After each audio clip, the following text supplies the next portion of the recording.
Well, I'm going to welcome everyone this evening to our Poet Spotlight. And tonight, it's amazingly exciting to have Jack Burke.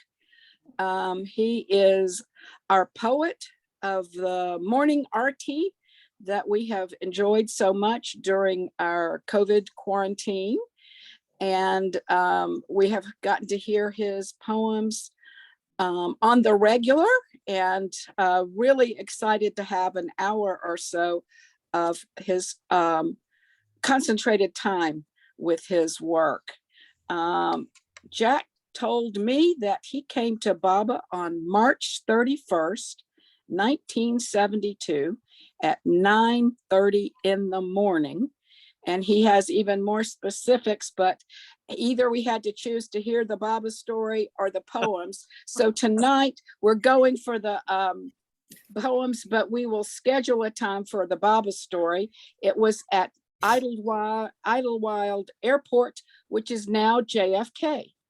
And he grew up in Queens, New York, which is near that airport. His nom de plume is AMBrose, so you'll hear that during the poems. And with that, we're going to ask Jack to go ahead and start up. Okay, welcome everybody, and thank you so much for coming. I chose 12 ghazals to read in no particular order because it's impossible. They are a collection of ghazals that were gifted to me by Baba. There's no other way to describe it. And I've been writing them for over 35, 40 years. So, and they tell a story. Just tell a story of a seeker, I guess, a lover of God, or what you go through in everyday life and how it affects you. And I've basically taken the exterior expressions and put them in a sequence of words that reflect the inner spirit of one's heart. And I did this in order to leave something behind when I go. And hope that even if one person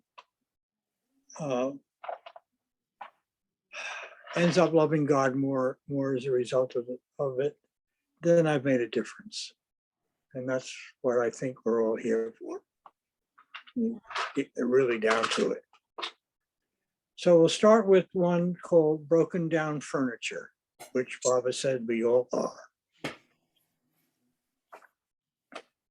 Oh, beloved, when this lover took on a life and went for a stroll down the avenues of experience, looking for the boulevard of love, little did he know in this particular time how much his laughter and his tears would take their toll,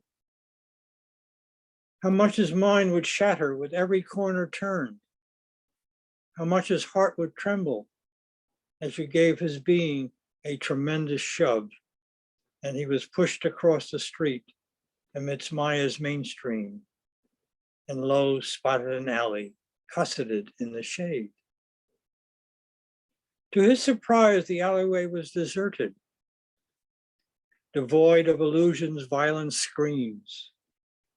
So bumped and prodded, weaving and sidestepping, his way was finally made. With intake of breath and fluttering heart, yet with no count to tally in life's schemes, praying his perception not to fade, he moved aside and dissolved in space, began to live another dream, and answer perhaps his life to trade.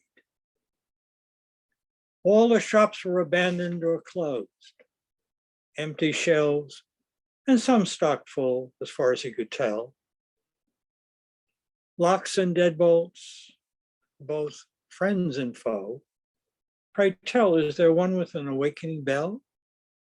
Or was all he was experiencing an imaginary show?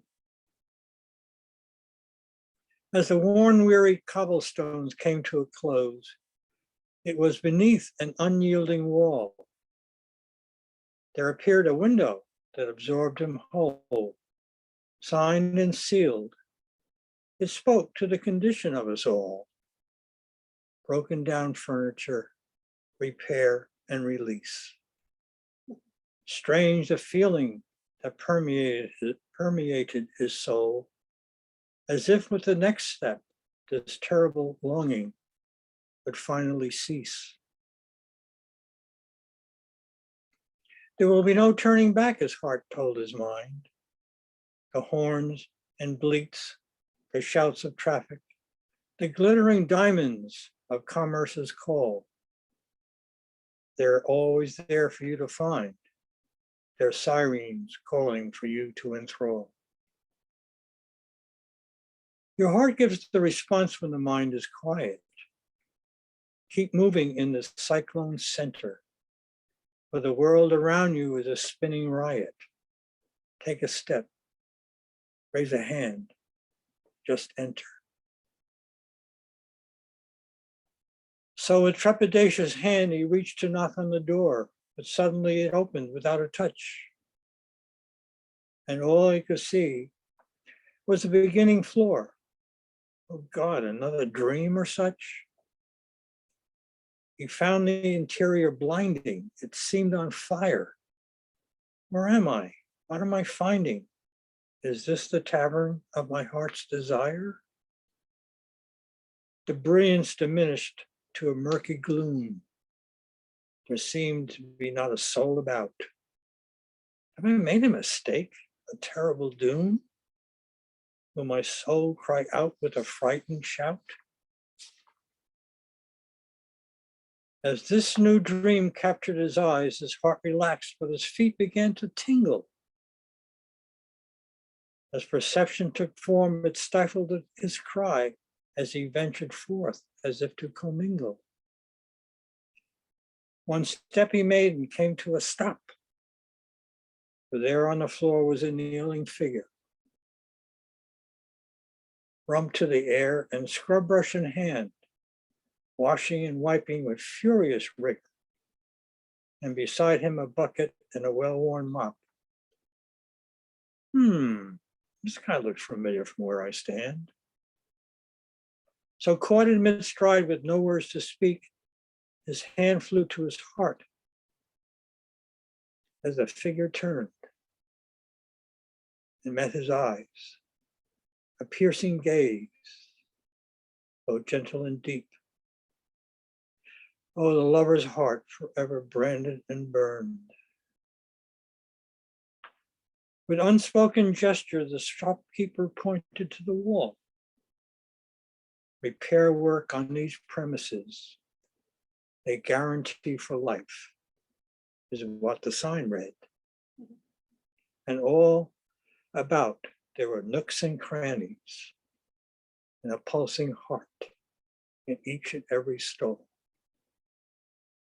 Will that be me if I heed this call? Will I finally realize my soul to be fed?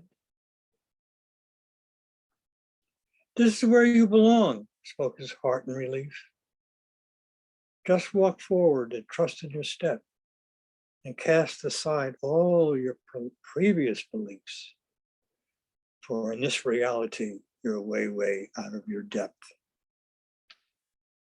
The repairman was beautiful, decidedly so, with mustachioed countenance, dark and long flowing hair. He gestured again, as if I'd know, no thought, all feeling, eternity laid bare. He gestured again with his fine sculpted fingers and reached in and took his heart with infinite care. All that previously mattered no longer lingered, for this moment, this time was incredibly rare. He watched this thief steal his heart, for in his eyes there was no remand, and his life again would have a brand new start. For he knew in an instant he had rejoined the master's wild and holy band. O lovers of mine, those who come to me in this orbit mine must be courageous of heart and immune to life's fear and rages. So let me pour you a cup of my wine and trust completely in me during these threatening stages. Love is all that matters, needs fill life's pages. And your worlds of illusion will be released from their cages. And in the end, life's book will read, my heart in yours, and yours in mine. That's a tough one to read. Okay. Now begins the rough part. This is called Love's Rapids. Oh, beloved, remember the day I was sitting on life's bank, my river streaming by, muddy and rank, and I forlorn and weary, only myself to thank, wondering why in God's name life felt eerily blank. That you were walking this earth, I just knew. As to where and who, I had hardly a clue. Yet I knew in my heart my feelings rang true, but that other part of my mind questioned my sanity through and through. Was I going crazy, perhaps going insane? Watching my life going by in sunshine, snow, and rain? Somehow all this sadness and happiness, good and bad, seemed a never-ending game. Evaluating, and judging, and justifying, even pointless anyone to blame. When suddenly from reality you appeared out of the blue, shattered my conditioned mind thoroughly, my heart splintered askew. That moment, that experience, without a doubt, eternally true. From then on, what else could I do? Be forever in love with you. I've often pondered looking inside. Did I jump, or was it you who pushed me off the riverside? As I slid and floundered and went for a ride in this illusion's rivers on the way to real love's limitless ocean wide. I then realized I was strapped to love's raft, a prisoner on an incredible roller coaster roll, and everyone I knew considered me daft, yet you, oh beloved, accepted me whole. So when I put into action the thoughts that accrue, instead of flushing them down any available loo, I came up short when the bill comes due. I hang my heart at the chances I blew. So cruising along in your incredible dream bowl, all I can say from my very soul is I'm nothing but a walking, talking, seeing, feeling, and smelling dust mold. Waiting with heart and hands outstretched for all the love you graciously dole. Oh, beloved, day after day, my lifetimes come and go. These lives, as you well must know, have to me appeared as someone else's movie show. For my thoughts, my only guide, in a continuous circular flow, always burdened by impressions in heavy tow. Then, one day, life's river made a sudden turn. There, just ahead, rapids of increasing churn. This tenuous raft, my being, spun round and round, the tow line snapping and crackling at the stern. Jesus, I said, this is going to be some experience to learn. And in the space of a moment, everything went on stop. The river, my raft, my ego, all became a prop. And at the rear, a tow line snapped and dropped. And behind my back, all that baggage went plop. Now before me in open space, a waterfall with a considerable drop. No choice to myself, I said, for it was all your call. How far the drop, how far the fall, as the roiling mist and thunder cast its pall. I'll do it for love, for you, and give it my all. So over the side, I took the plunge. The past, always a dream, better to expunge. Into your arms, a wish always to lunge, asking your forgiveness to wipe away all my grunge. That I still slip and still fall in my raft, oft times in trepidation's dread, hardly ever aware on the strange river I'm being led, yet ever knowing on your love, your grace I'm being fed, because with that other life, I was better off dead. You are Pravartigar, my life preserver, that's for sure. Your grace, your heart, the river of love ever so pure, that carries this lover down life's rapids. My love for you, the only lure, my ignorance and my impressions and my false ego do forever cure. Oh, intrepid mariner, always remember, whatever you do for others in my name, you do for me. In this way, you and me, constant companions, will always be. And together on this, your life's raft, we will reach the open and eternal sea. Your ride through the rapids of illusion and ignorance will be over and done with by divine decree. Okay. All right. This one here is the title I got from Madame Butterfly, Un bel din, which means one fine day. And after I finished reading it, I really fell in love with it, because it's a story of a life that I experienced day after day for years and years.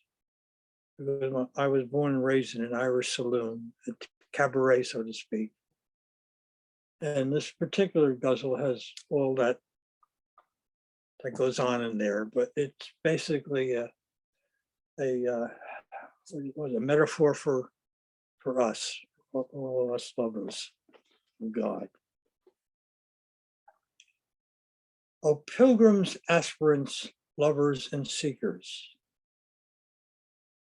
When you become fortunate enough to turn a certain corner, when you find yourself on a street you've never been on before,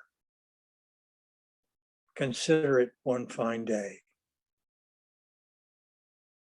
If you stumble and lurch suddenly, like some besotted fool, don't be embarrassed. In fact, don't even give it another thought.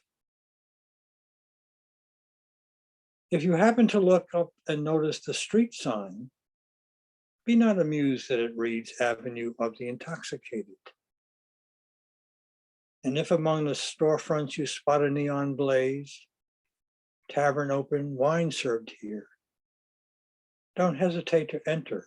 After all, it's one fine day. And if upon entering you abruptly lose more control and find yourself falling on the floor, don't be amazed and wonder why. Just get up and find a seat at a table or better yet, an empty bar stool. You'll find that it's been reserved for you. So just wipe off the dust and sit down. It's been waiting for you a long, long time. And soon you'll come to realize that it is indeed one fine day. If you hear music and dancing and revelry in the back room, be not curious or wish to investigate. It's way too soon for all of us, especially one such as you. Whatever you do, don't stand just yet either. That's not allowed for us newcomers. For time has no meaning here. So relax and be happy in your place. And above all, don't ask for a drink or tap on the bar for attention. You wouldn't know what to order. Just be content with where you are. If the bartender pretends to ignore you, just say nothing, quell your anxiety. Be quietly patient. Take in the surroundings. Truly feel the energy you are experiencing. And stay remembering it's still one fine day. When you notice the presence of others drinking at the bar, pay them no attention, or it's doubtful they even are aware you are there. If you need to get up to see what's going on or whatever, hold off, just stay put, be patient. For when your wine is served, one sip will stay with you from here to eternity. And then you will fully realize it truly is one fine day.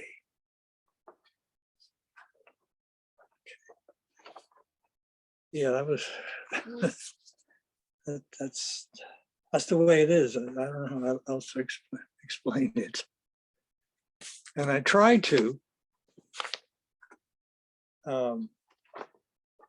explain it in another way.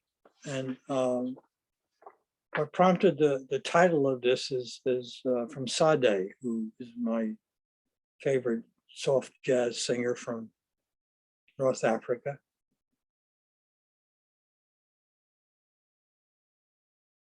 And she inspired this title, and the master did the rest. This is no ordinary love. Oh, beloved, people asked me how you came to me that morning that we met.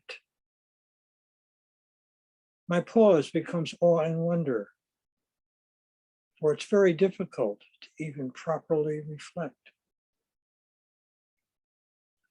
My memory tears my heart asunder, so all my feelings become suddenly suspect. Though into one I'll surely blunder in trying to keep all the others in check. I recall that day as one above all, that moment you opened your tavern door, rolled up your sleeves and handed me a broom to sweep up the reception hall of all that dirt my feet had led on the entrance floor. And as my mind struggled to grasp its initial shock, it bristled at such unmitigated gall. That your time was yours. It certainly wasn't on my clock. Yet my heart was singing, having answered your call. And it was then that thought inward came winging. Oh God, this is no ordinary love. My mind wrestled mightily each sweep of the broom. With street noise and commotion and lack of equipoise, my heart became quietly bereft. As shadow worlds blossomed in the burgeoning gloom, mind and senses perceiving their destined and impending death. A whisper of air, a tingling brush across my anguished face. It was of your garment's hem, and mine pushed aside, for there was nothing inside. My heart leapt to your wide open embrace. With feelings exploding and mind imploding, I was way beyond the normal ken. It took my being so completely lost in all that I was, gone without a trace. Oh my God, this is no ordinary love. Anon in a time I gazed around as to where I actually stood. Though my heart felt free, no doubt my ego bound. Didn't matter, this tavern was certainly in a different neighborhood. And nothing did seem to matter as I held my hapless groom. For in the space of a moment, other faces came into view. And lo and behold, they were also sweeping the room. So ego aside, aren't we all just a bunch of the fortunate few? Oh yes, this is no ordinary love.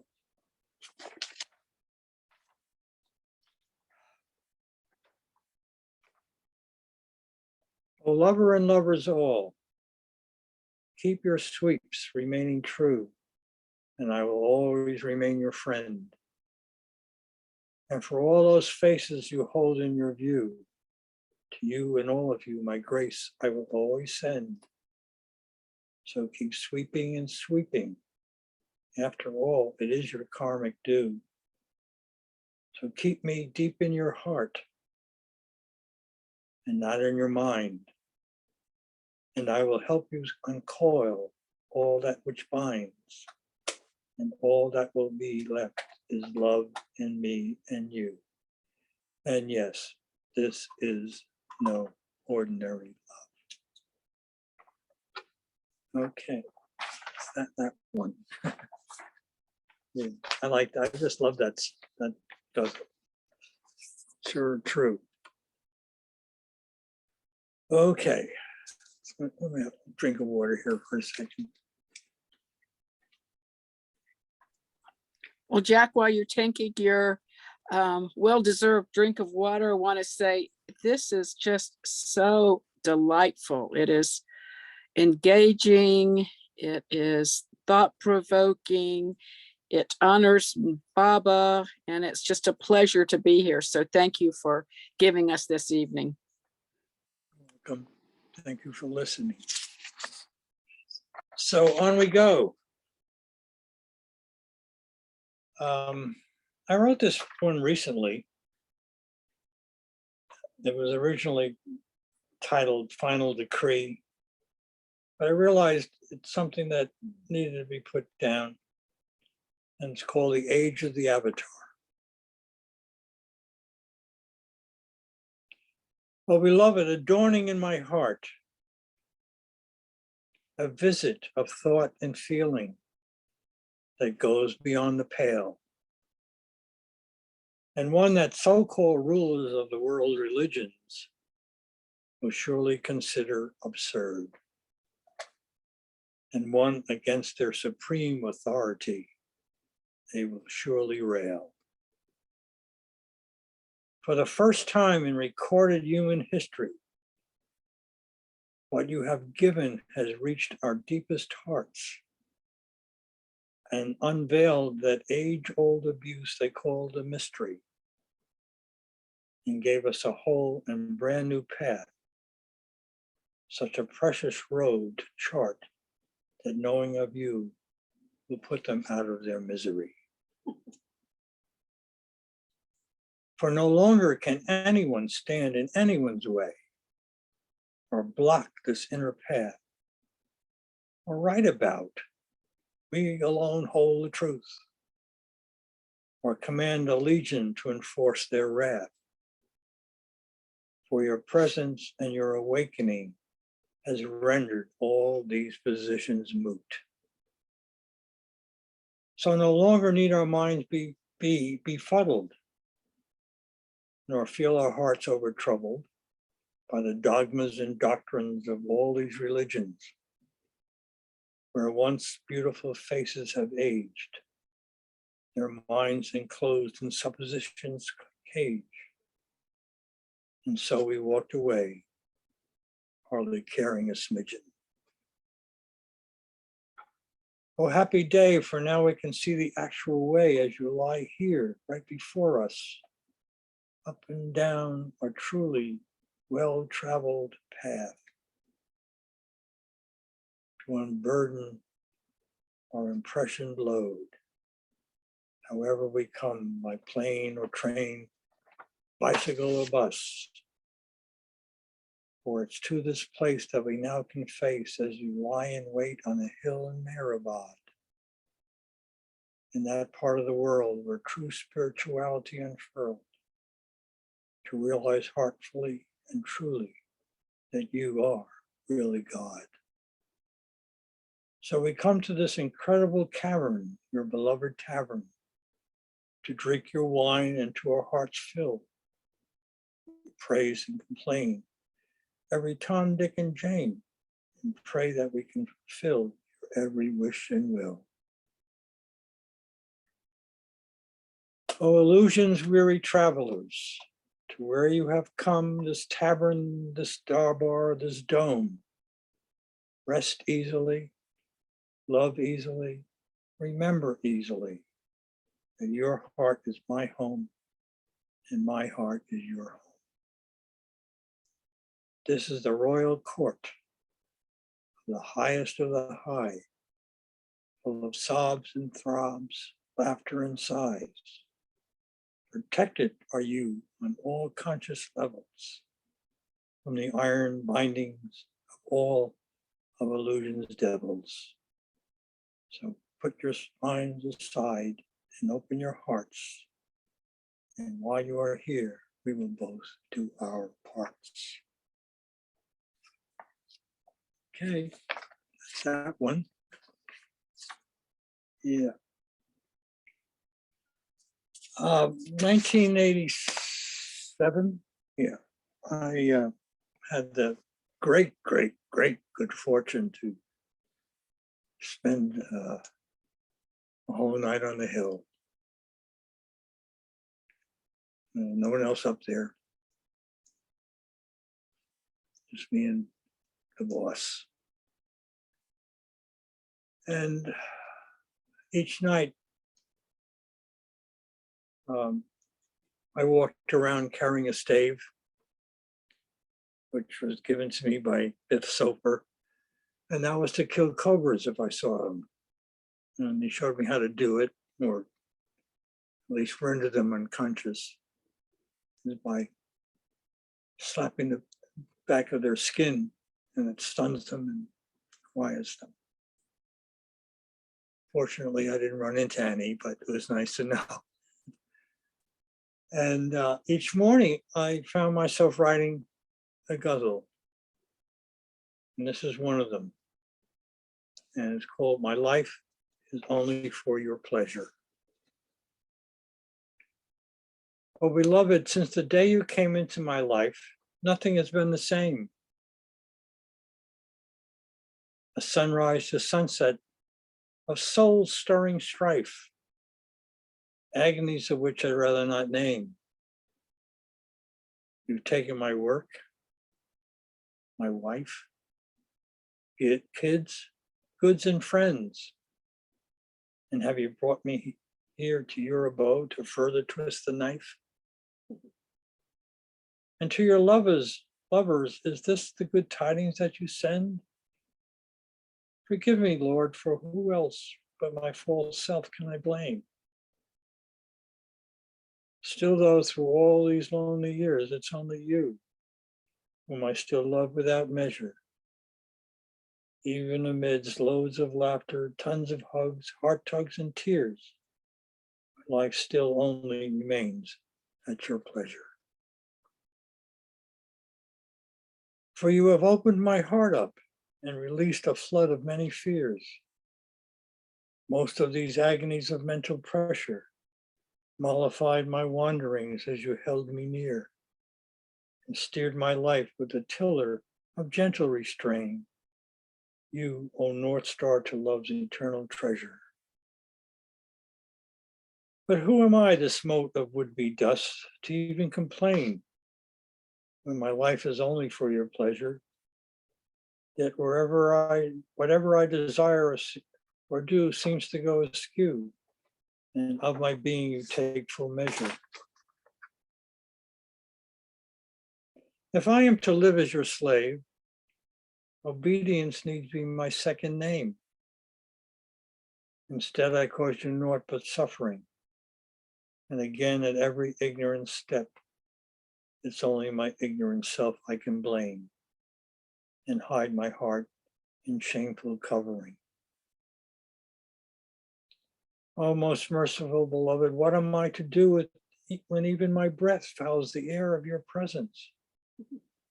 And all a slave desires when it comes to you is to be forever enfolded in your essence. O Meher, most compassionate Father, though I know this existence is all your illusionary dream, and being your slave is hardly conventional. Forgive me of all my stupid schemes, for my ignorance in doing so is hardly ever intentional. O disobedient slave, lest you forget, the master is ever responsible for his slave. And all that he asks is that you be constant and brave. For the path to his heart, he will certainly pave. And be it saint or sinner, must or wally, or like you, a very irresponsible and rebellious knave. Which I've always felt I've been. I'm just been a rebel since I was born, I think. Yeah. Okay. Let's see. How are we doing? Oh, bad. Okay, I still have 6 more or so.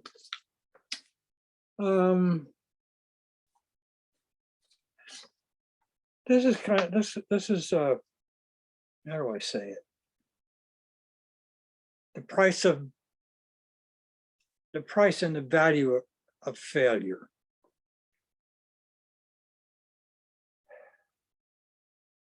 Oh, beloved, this is not an easy thing to say, especially to one I love so much. But I tripped and fell yesterday. Remorseful to the core, I shunned your touch. It is always my intention to obey you and to obey your every wish. But my pride and willfulness get in my way, and drops of tears begin to drip. What else can I do but be a poor, humble fish, and to keep remembering your pool of love, keep always taking that refreshing dip. But then, O compassionate one, you give me another set of new intentions to test my resolve once more.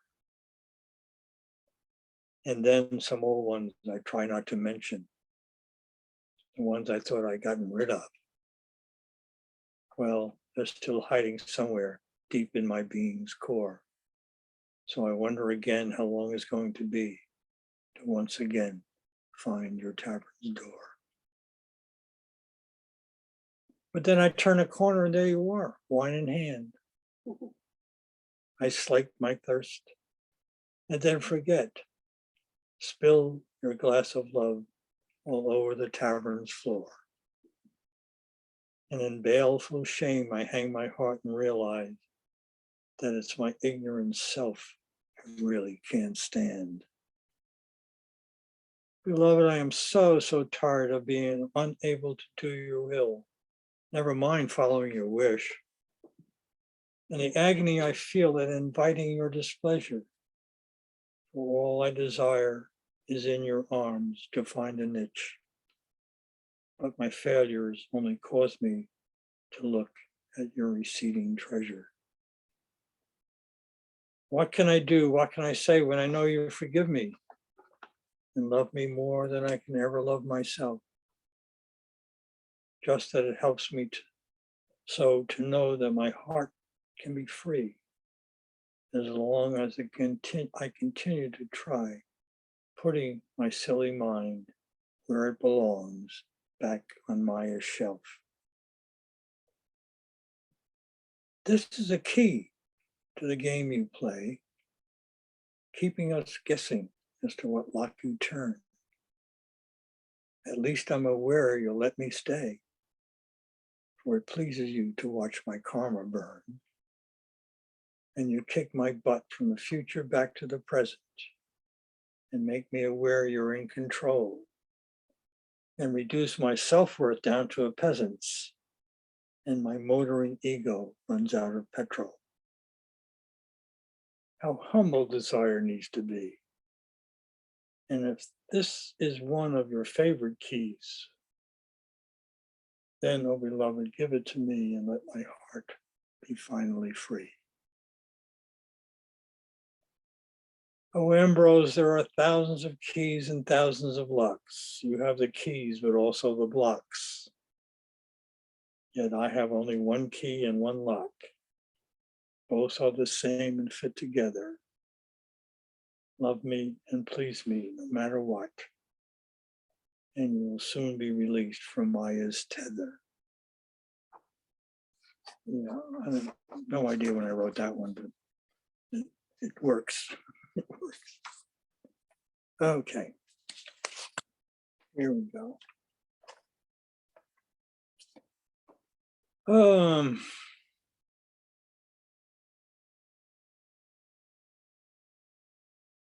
Till then,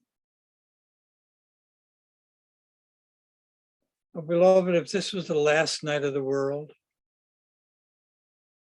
where the dawn of illusion would cease to burn, where the rise of the sun no longer unfurled, tell me, what would I do? What would I do? Pray tell, oh my love, would your Nazar not descend on those who constantly will to remember? Or on all of us who no longer need contend that we are yours and not some would-be pretenders?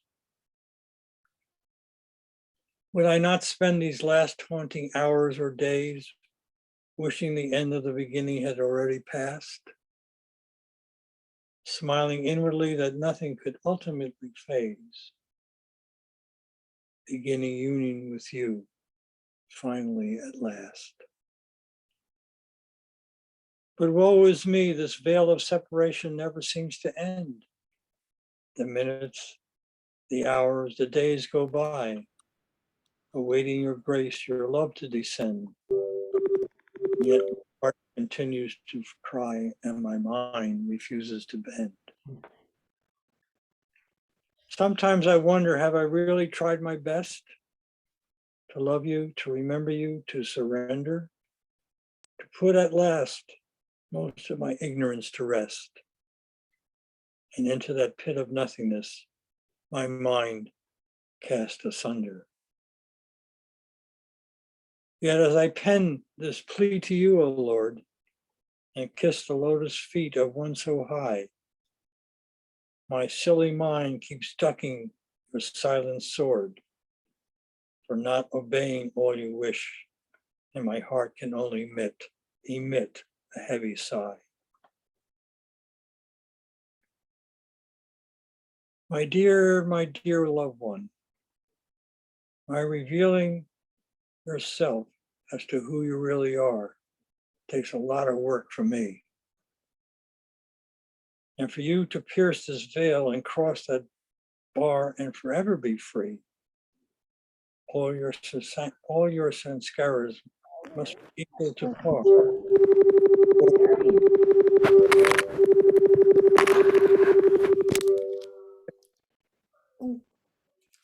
Sorry. Okay, no problem. Oh beloved, I know But this veil of yours is so profound that I sit and stare at a windowed sky, knowing full well your love has no sound. And all I can do then is try and cry, laugh and again try, to obey your wishes as though they were a command. And not to wonder, alter, or think I know better, because in doing this, there's no demand and no remand, as long as I do it following your wish to the letter. On my own, I know I can't. This task is unsuperable, an endless mountain to climb. So in my heart, your name I chant. Till then, I await the minute, the hour, the day. I realize in my heart, your love is forever mine. O patient lover, it is only by my grace and my compassion that I hold you close. Otherwise, you would drown in the world's sucking whirlpool. So till then, continue to try to always love me. Obey me. Remember to surrender. Be my rose. And wonder not ever why people might consider, call you a bloody fool. Yeah. I'm sure all my relatives do. Okay, let's see. How are we doing time? Oh, we got 12 minutes yet. Great. Okay. Here's another nice one. Called Language of the Heart.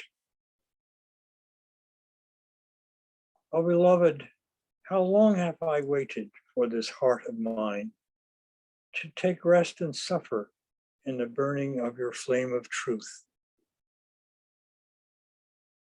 How long have I kept you imprisoned in the dark recesses of my conditioned consciousness, while this mind of mine ran rampant in pseudo freedom, always wandering to no definable end, and always wondering why so troubled, all of which are of my own making, while my heart seemingly shut down, with no one caring to tend. So I bow to you, O heart of mine, and pass over to you a useless and scrambled mind, and pray that with your wish, you bring my mind in line and realign my heart with yours. And in the doing, please be kind. O slave of my love, sweep away with your broom all low sanskaras, false and self-serving, that everything I think, do, or say will please you, and my beingness then will be worthy of you serving. Beloved, it seems so difficult to carry awareness of you each moment I breathe. Then I remember the hours and hours that have passed. Awareness of you I have forgotten indeed. And I beg forgiveness of myself, when especially from you, for my not keeping perception of you in constant view. The language you speak in wondrous silence is one my mind is most unfamiliar with. Of this I am sure. Let your grace push it aside, so as to open my heart, your love to flow in, for it's the only love that I know that is pure. It is only when my mind recedes into the banks and shoals of mental mud that love's river flows anew, each bubble containing a blossoming bud, sparkling clear with the colors of every hue. The sunlight dances on the ripples of your current, radiating sparks of crystal fire that sunder and render and burn apart the dusty and rusty cobwebs of life's blunders. My being and my love for you a fresh, clean, brand new start. Oh, but how my ignorance continues to sputter and I fall on my face, my resolve to splatter. But with your touch of love, my heart speaks and begins to flutter. And I hear you say once more, no mind, it's love. That's all that matters. Oh, AMBrose, listen to no one and listen to everyone. It matters little as far as I'm concerned. You can laugh or cry and whine or sigh, scream or shout, be miserable or pout. There's one thing, though, that needs to be learned, something no words can spell. Just love me and keep throwing all that garbage down my well. Oh, I gotta take a break.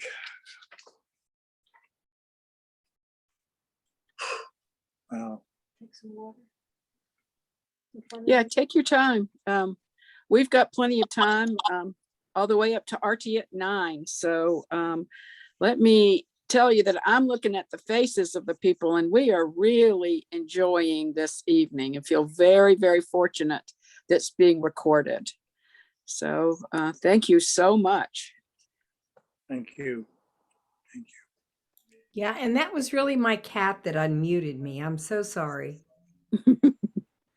Animals are animals. God.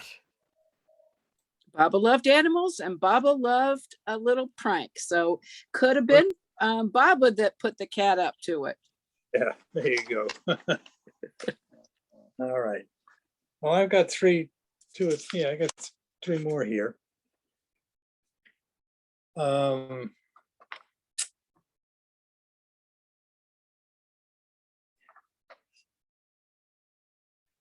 This is called Acts of Life. It's a guzzle about just everyday living, I guess. And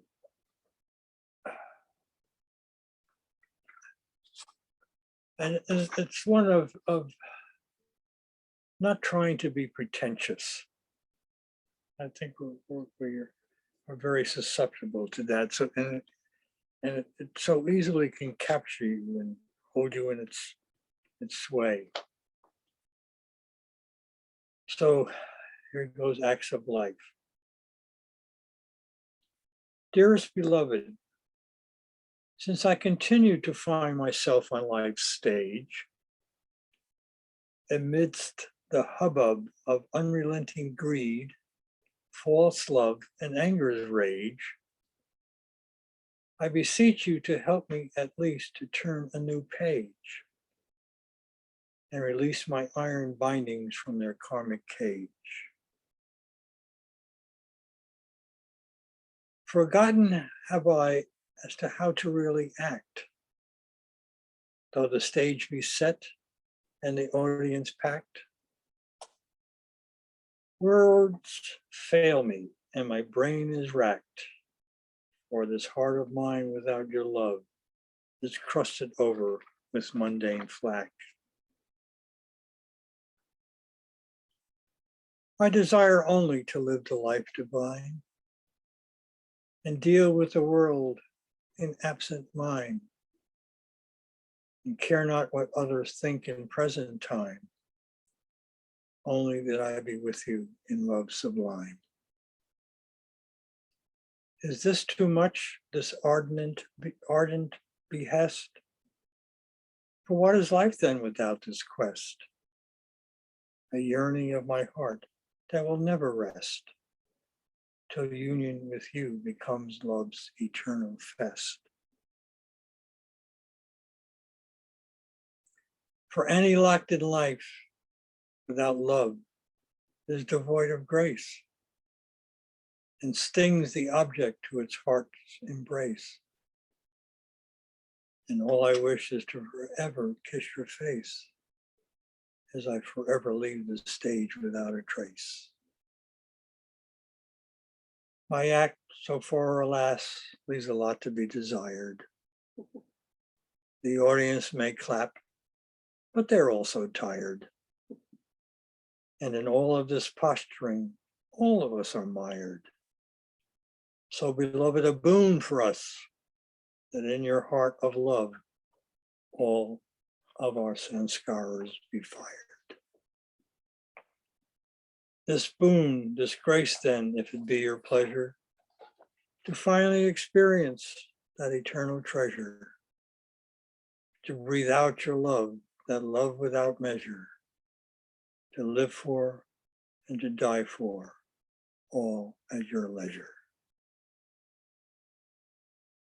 Oh, AMBrose, on life's stage, most everyone pretends to be other than they're not, than they are not. You must always make amends and suffer the crucible such a life of love portends. It is then that my love and my grace becomes the means to all the ends.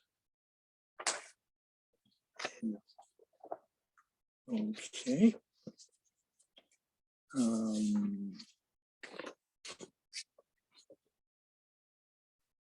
Okay. How about choosing only one's addiction? Oh, beloved, AMBrose is told that he lives in a fantasy world and pays little attention to the daily swirl. Yet how true this would be if everyone would search for themselves to find that hidden tavern where one kind of wine is on display, and let the sake serve you from off his shelves, the blood red wine that beckons from his glittering array. If AMBrose were to believe what those others say and choose their reality as the only way, he feels that he'd be accepting Maya's bribe, his so-called fantasy to create a disenchantment for refusing sake's wine to imbibe. Yet if they only knew the taste of that nectar, no longer would they feel a part of the foreign sector. Come running as fast as they could, and finally leave that part of the world's illusory neighborhood. But AMBrose doesn't care what the world thinks or what they do or say. Well, the worst he could do would be to die a besotted drunk, with one hand holding the world at bay, the other toasting them all with sake's wine, as his mind dissolves in the delirious funk. For it's that last shot of wine that's on the house that will cause him to pass out on the tavern's floor, on a spot reserved for love's every drunken souse, who will, with real love, who will live with real love forevermore. So he cares not whether the tavern be full or empty as yesterday's dreams. For with you, O sake, you'll never be lonely, for you are the goal and also the means. O addicted fool of mine, my tavern door will always swing wide for those who care to find my wine and leave everything else aside.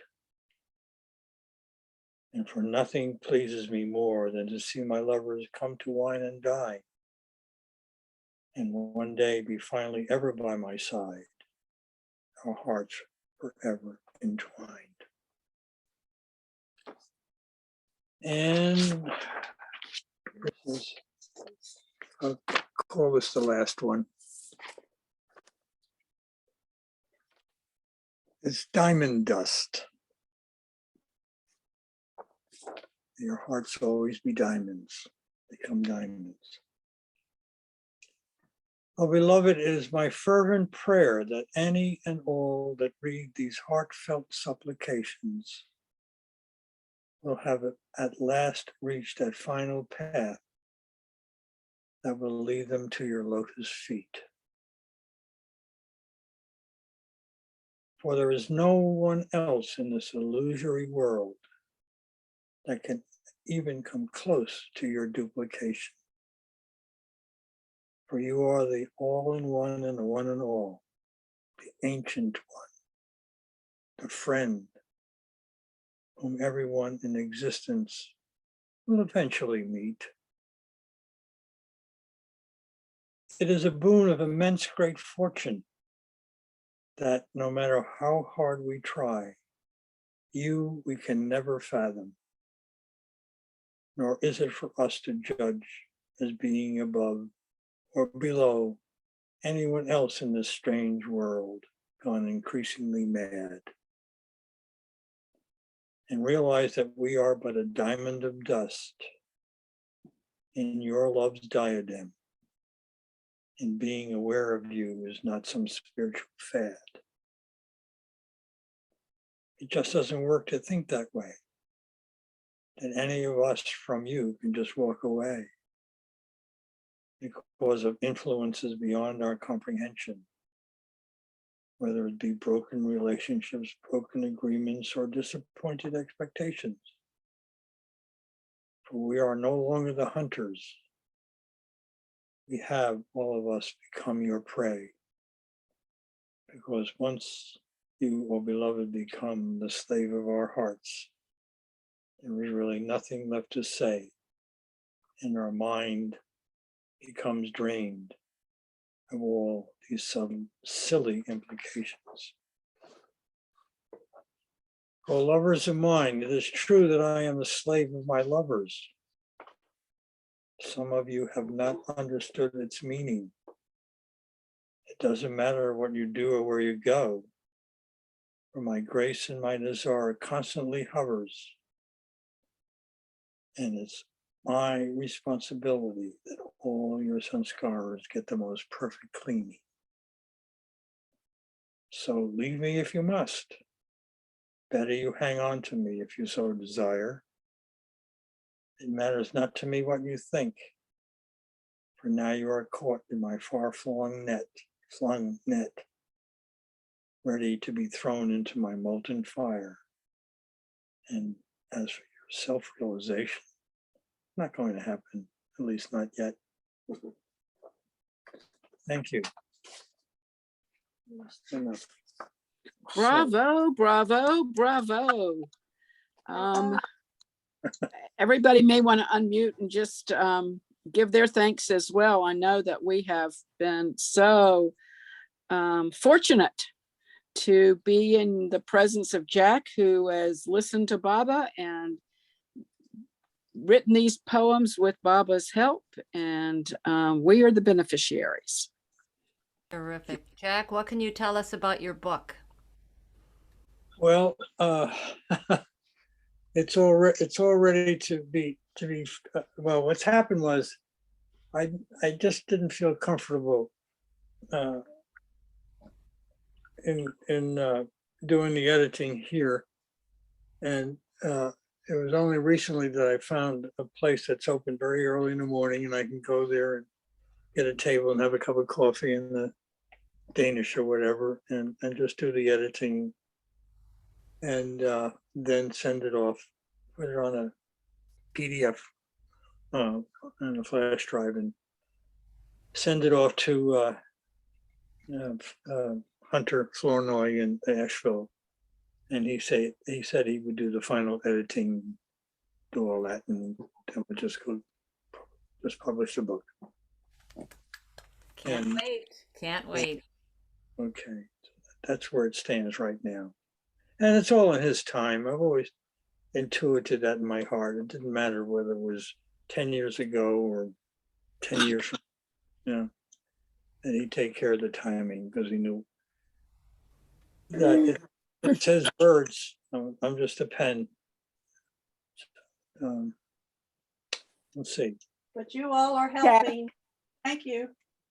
Jack, And Yeah. Gail, thank you for setting this up. Sure. I want to share 2 lines from the mystical language that might be good for you. Let it be doing, have it be done. Give me the love I in you owe. Mm. There you go. Rosalie. Jack, Ready. thank you so much for tonight. Sure. Truly. So Well, we'll beautiful. have to have another celebration when the book comes out.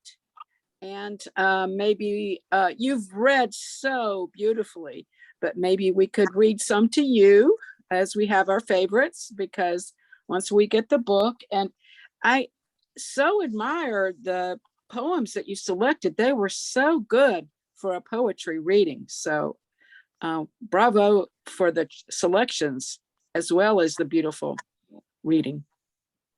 Thank you so much, everybody. Truly. Thank you, Jack. Why don't we finish with an Avatar, 3 Avatar Meher Baba Ki Jays. Avatar Meher Baba Ki Jay. Yay. Avatar Meher Baba Ki Jay. Avatar Meher Baba Ki Jay. Yay.